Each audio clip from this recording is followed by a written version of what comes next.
بسم الله الرحمن الرحيم الحمد لله رب العالمين والصلاة والسلام على خير خلقه سيدنا محمد وعلى آله وأصحابه أجمعين أما بعد فإن أصدق الحديث كتاب الله وأحسن الهدي هدي محمد صلى الله عليه وسلم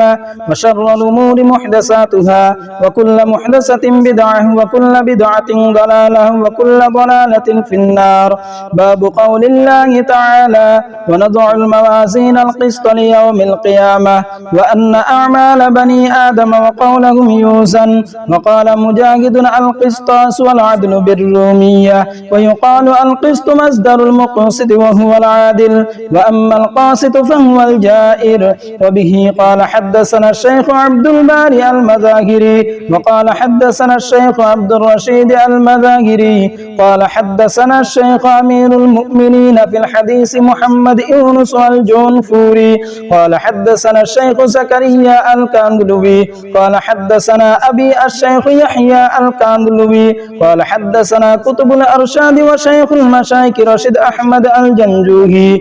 وحدثنا الشيخ إعزاز أنور الباغ الفوري قال حدثنا الشيخ عبد الحق الأعظمي والشيخ نصير أحمد خابل الشهري وحدثنا الشيخ عبد الماجد الجتروي قال حدثنا محقق العصر الشيخ أنذر شاه الكاشميري بن علامة المحدث محمد أنور شاه الكاشميري قالوا حدثنا فضيلة الشيخ السيد حسين أحمد المدني قال حدثنا الشيخ شيخ الهند محمود حسن الدوبندي قال حدثنا الشيخ العلامة قاسم العلوم والخيرات محمد قاسم النانطوي وشيخ العلامة فقيه العصر رشيد أحمد الجنجوهي وهما يرويان عن العارف بالله شيخ العبد الغني المجدد عن الشيخ محمد إسحاق الدهلوي عن الشيخ عبد العزيز الدهلوي عن العارف بالله شيخ ولي الله أحمد بن عبد الرحيم النكشبندي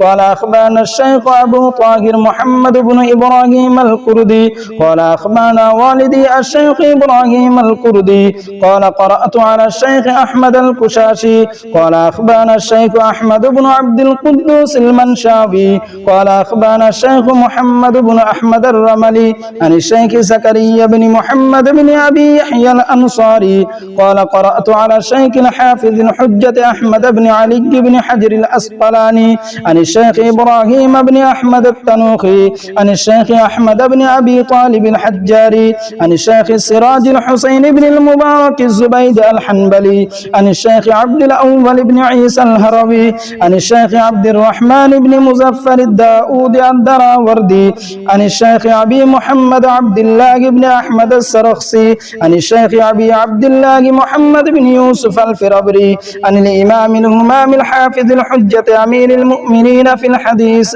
أبي عبد الله محمد بن إسماعيل بن إبراهيم بن المغيرة بن بردزبة الجعفي البخاري رحمه الله تعالى. اللهم انفعنا بعلومهم وعلومكم آمين يا رب العالمين. وقال حدثنا أحمد بن أشكاب قال حدثنا محمد بن فزيل عن عمارة بن القعقاع عن أبي زرعة عن أبي هريرة رضي الله تعالى عنه وعنهم أجمعين قال قال النبي صلى الله عليه وسلم كلمتان حبيبتان إلى الرحمن خفيفتان على اللسان ثقيلتان في الميزان سبحان الله وبحمده سبحان الله العظيم.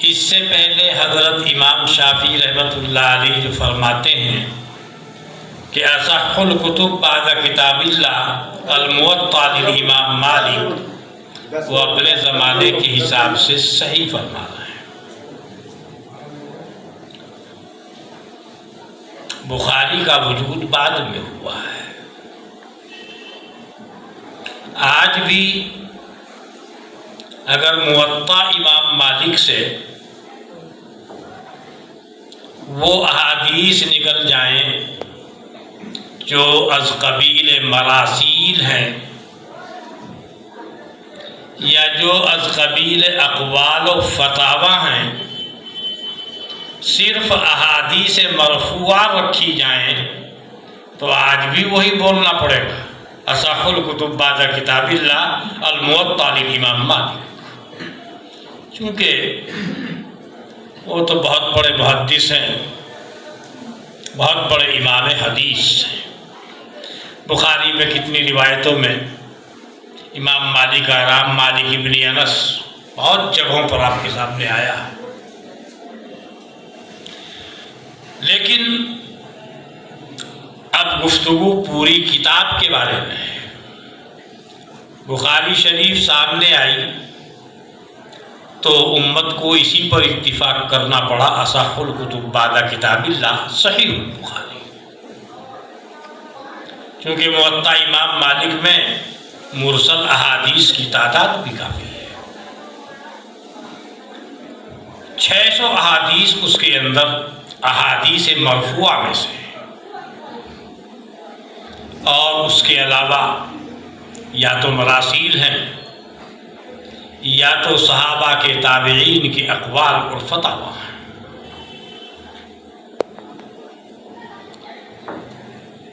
وہ بھی معتبر فتاوی ہیں، معتبر اقوال ہیں، لیکن بہرحال احادیث مرفوعہ کی حیثیت کچھ اور ہوتی ہے۔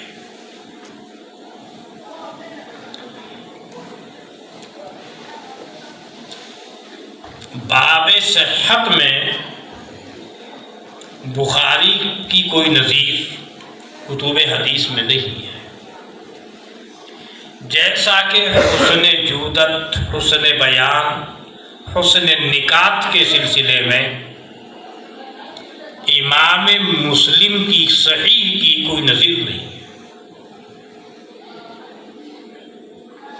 باب صحت میں بھی دوسرے نمبر پر مسلم شریف کا درجہ ہے، اور تیسرے نمبر پر نسائی شریف کا درجہ ہے، چوتھے نمبر پر ابو داؤد شریف کا مرتبہ ہے، 5ویں نمبر پر ترمذی شریف ہے، 6 نمبر پر ابن ماجہ ہے۔ تدریسی اعتبار سے ترمذی کا مقام بہت اونچا ہے، اس میں استاذ کو جتنی محنت کرنی پڑے گی دوسری کتابوں میں اتنی محنت کی ضرورت پیش نہیں آتی۔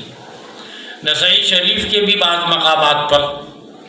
بڑی الجھنیں پیدا ہوتی ہیں، بہت محنت سے کام لینا پڑے گا استاذ کو، خصوصاً وہاں جب وہ احادیث کی علل قادحہ کی جانب اشارہ کرتے ہیں امام نسائی، تو مقام اس انداز کے ہوتے ہیں کہ استاذ کو بہت محنت سے اسے سمجھنا ہوگا تاکہ پھر وہ اپنے شاگردوں کو سمجھا سکے۔ لیکن آج کل ایک بیماری چل رہی ہے، یہ حدیث بخاری میں نہیں ہے، اس کے بارے میں حافظ حدیث حافظ ابن حمام رحمۃ اللہ علیہ نے بہت قیمتی باتیں لکھی ہیں، اور اس انداز پر لکھی ہیں کہ ان کا جواب دینا مشکل ہے۔ استدلال کرنے کے لیے کسی حدیث کا بخاری شریف میں ہونا کوئی ضروری نہیں ہے۔ بعض دفعہ حدیث بخاری میں ہے یا مسلم میں ہے، آپ استدلال نہیں کر سکتے، کچھ ایسی وجوہ اور علل قادحہ اس کے اندر پائی گئی کہ اس سے استدلال صحیح نہیں ہے۔ حضرت حافظ ابن حجر رحمۃ اللہ علیہ اپنی کتاب نزہۃ النظر شرح نخبۃ الفکر فی مصطلح اہل الاثر، اس میں خود یہ فرماتے ہیں کہ بعض دفعہ ایک حدیث مفوق ہے یا ایک کتاب مفوق ہے اور ایک کتاب فائق ہے،